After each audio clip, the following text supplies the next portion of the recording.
Hello and welcome to this Liverpool news roundup here on Anfield Agenda. My name is Conor and I'm going to take you through all of the latest Liverpool news, including more on this bizarre Andy Robertson situation, more links with Curtis Jones to Spurs, a few quotes from the manager ahead of today's game against Bournemouth, a little bit on Trent Alexander-Arnold and Yann Diamonde and a few other bits and pieces as well. So please do hit the like button before we get into it, hit the subscribe button if you're new, and let's jump straight into the news. Opening question of the day, and it's a strange one. I will explain it later on, but if Trent Alexander-Arnold was to leave Real Madrid, it's probably not going to happen based on reports today, but there was a lot of chatter about yesterday, and a lot more people were saying yes than I thought would be fair. I'm of the opinion if he was to leave Madrid, if we could get him for a half decent fee, and if he was willing to apologise, I would take him back as long as he did apologise, and like I said, it wasn't like a stupid fee, and I think I just believe in second chances in life.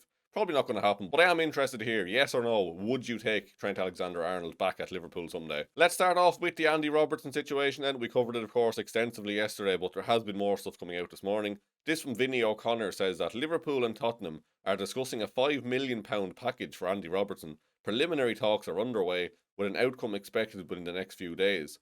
And I'm still just trying to wrap my head around this one. Like I can understand it from the player's point of view if he wants to go. I can understand it from Spurs' point of view wanting to get him in, but it's just such poor squad planning. And I'm trying to approach this situation with more curiosity rather than anger and frustration because I'm just genuinely baffled by the whole thing. Like Costas Chimicas, I like Chimicas, but like he's an okay player, but he's not at the level of Andy Robertson, even an aging Andy Robertson. Like it's not an equivalent swap to let Robertson go and bring in Costas. Like that's just it weakens us overall, and it ultimately comes back to that. The squad is weakening at a time where we really should be strengthening. And that takes me on to this as well, like more links with Spurs for Curtis Jones. This came from Dave O.C. Kopp last night, who said Tottenham are believed to still have a keen interest in Curtis Jones despite signing Conor Gallagher. Jones has featured regularly this season for Liverpool, but may be interested in a new challenge. At the moment, it is believed that Spurs will be willing to offer an opening offer of £30 million. Liverpool would likely seek more. One to watch, especially if Wharton to Liverpool interest picks up. Johnny Heitinga is a big fan of both Jones and Robertson. I'm going to put it out there definitively. We cannot let Curtis Jones go in January or the summer. I just refuse to sell Curtis Jones. I would actually sell someone like Alexis McAllister before selling Curtis Jones at this point. I think based on the performances this season, he was ahead of him in the pecking order for me. He's homegrown, he's a local lad. I think like he's the small amount of this team that is left. You know what I mean? Like everyone is leaving. And I'll get onto this in a minute with players who like have their future secured, let's say, but there's a good chance by the end of the following summer, not this summer coming, but the summer after next season, that the entire squad from the time Arne came in until then could be completely different. And that frightens the shit out of me, I'm not going to lie. £30 million for Curtis Jones, I don't see it. I would want a hell of a lot more to even start considering it. But for me, like I said, I wouldn't be letting him go. I think he's a far better player than people make him out to be. I think he's vastly underrated and he has been fantastic this season. And like I said, the whole local thing, the fact he's homegrown, like we're already struggling to have enough homegrown players in the squad. I just don't see any logic whatsoever in letting Curtis Jones go. This then takes me on to this post from LFC Approved on X, who said, would it be crazy to suggest that these are the only players you can guarantee will be at Liverpool at the start of next season? So he has listed Alisson, Georgi Mamardashvili, Jeremy Frimpong, Giovanni Leone, Virgil van Dijk, Milos Kerkez, Ryan Gravenberch, Dominic Soboslai, Florian Wirtz, Alexander Isak, Hugo Ekitike. Now, you can probably throw a few more players on that, like likes of Rio Engamoha, Trey Nyoni, like they probably will be in the squad, or like maybe they go on loan, I suppose, maybe is the logic here. But those 11 players are probably the only ones you would really put money on actually being here to play next season. And even the goalkeeper situation, like maybe Alisson fancies a change a year before his contract runs out. Like you just don't know, so you can't even guarantee that one. But it is a scary time looking at that. Like we just are losing everyone. And this goes back to what I said, the whole squad could be different. Like in that list of 11 players, you have Mamardashvili, Frimpong, Leone, Kerkez, Wirtz, Isak, and Ekitike. That's like what 7 of those players are new from last season. So we'll have 4 players left from like long-standing seasons. Like it's just does that not terrify people the same as it does with me? That's just far too much change, regardless of if Arne leaves or stays. That is just a hell of a amount of change, and questions have to be asked about Richard Hughes and the ownership at this point. Like, how can they just allow this to continue with no like long-term plan really to be seen? Like, it just the whole thing is baffling. Even the contract situations, Curtis Jones out in the 2027, the same as Alisson and many other players. Like Kanate's probably gone this summer as well. Like, just sort it out. Like, why are we hearing about these players being linked with moves away? rather than hearing about new contract talks. Like, it's just, again, it's the whole thing is just baffling, and I just can't get my head around it at all. Moving on to Trent, then there was a report this morning from Diario AS who said the rumours circulating in English media about Trent Alexander-Arnold are not true.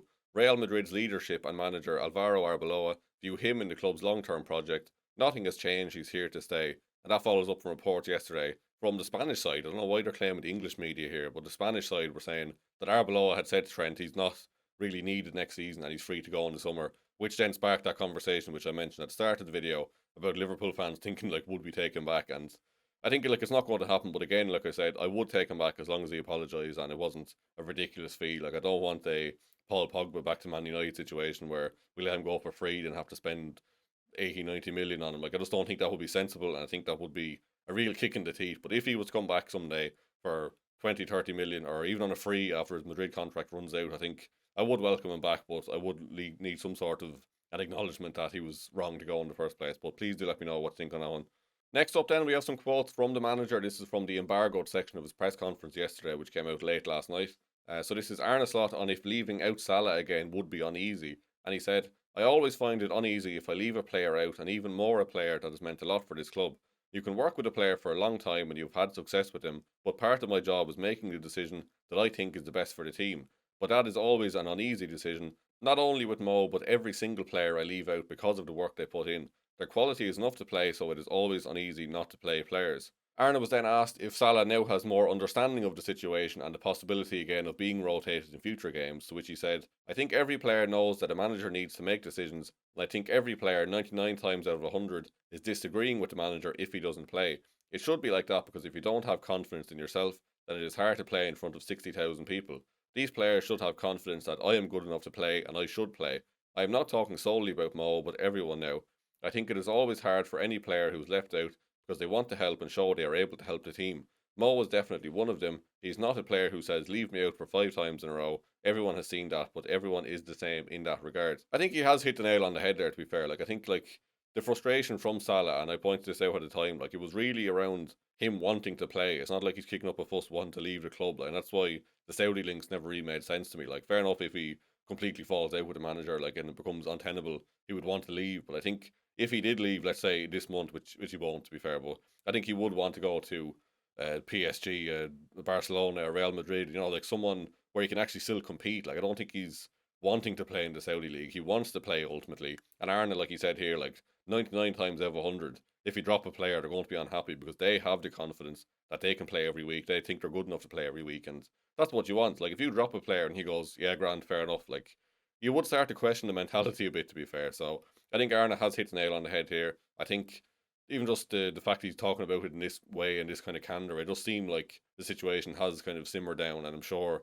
himself and Salah will have conversations about it, and he'll be given a heads up if he is going to be rotated, and we can kind of just manage the situation better, and hopefully it won't get to a point then where one of them has to come out and throw the other one under the bus in the media again. But yeah, interesting to hear him on that one. But yeah, I do agree that like players are naturally going to want to play every week, especially when you're the quality of Mohamed Salah. Last bit of news then this morning, this came from Sport Bild in Germany, who said that Bayern Munich will have competition from Liverpool in the race to sign Ivory Coast forward Jan Diomande from RB Leipzig. Now, this is a player, of course, who has been linked with us a lot in recent weeks. There was a video of himself coming out saying he wants to join Liverpool. So if it's a deal we want, I think it would be an easy deal to get done.